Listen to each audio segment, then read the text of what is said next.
Mit navn er Evald Vestergaard. Jeg er økologisk landmand og har et økologisk landbrug her i det midtjyske, lige midt i Danmark. Et skønt sted.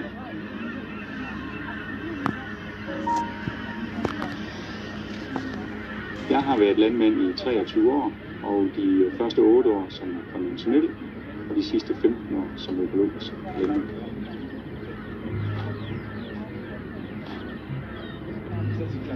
Det at starte tidligt, det er at kigge på dagen som en positiv mulighed for at have det sjovt og passe sine dyr. Det er rigtig skønt. Vi har meget fokus på det foder, vi spiser, det vi dyrker på marken. Vi sår masser af urter i vores marker, og vi giver køerne frihed, ligesom de næsten var i naturen. Og det tror jeg er nogle af de allervigtigste ting for at få et sundt produkt.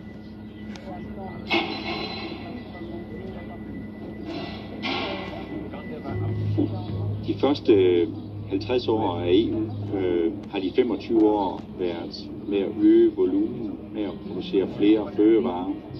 Og de sidste 25 år, det har været en fejl, at man har fortsat. Og så får vi nogle fødevarer, som udelukkende handler om, at de kan sælges meget billigt. Alle produktion, uanset om det er mælk eller kød, skal tænke klima og miljø ind. Det betyder, at natur, biodiversitet, mangfoldighed, det skal der være en pris for.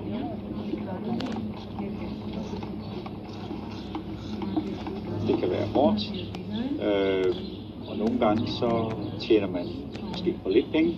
Så har man alligevel en liv, hvor man selv meget langt hen ad vejen bestemmer og kan se resultatet af de beslutninger. Hvis jeg ingen EU-støtte får, hvis nu den er forsvundet i 2015, så skal forbrugerne betale 40 øre mere for hver liter mælk. Så man er nødt til at træffe et politisk valg om at støtte udviklingen af den bæredygtighed med mangfoldighed.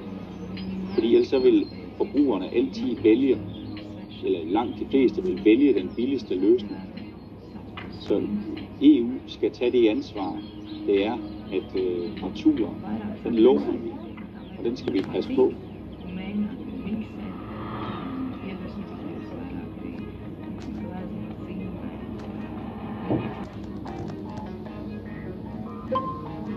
Also mein Nummer ist schon Minuten. Wir wohnen halt der letzte Husel an einem kleinen Weinbaudorf von 350 Einwohnern.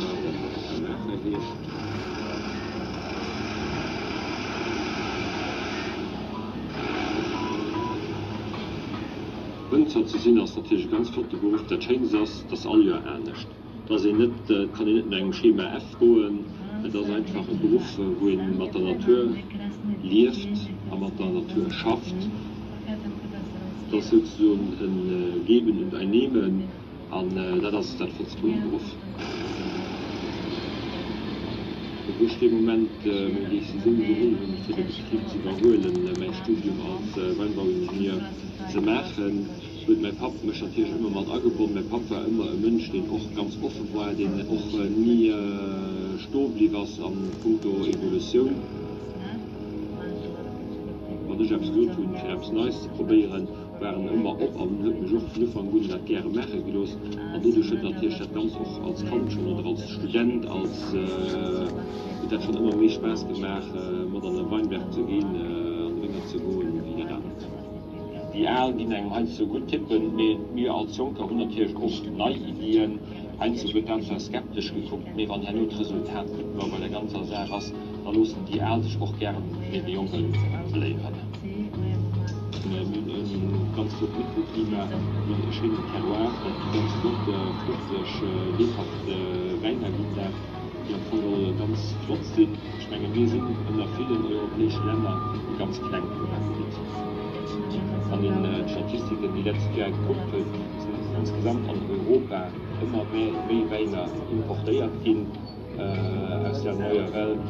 Und das ist ein bisschen ein Problem für europäische Weine.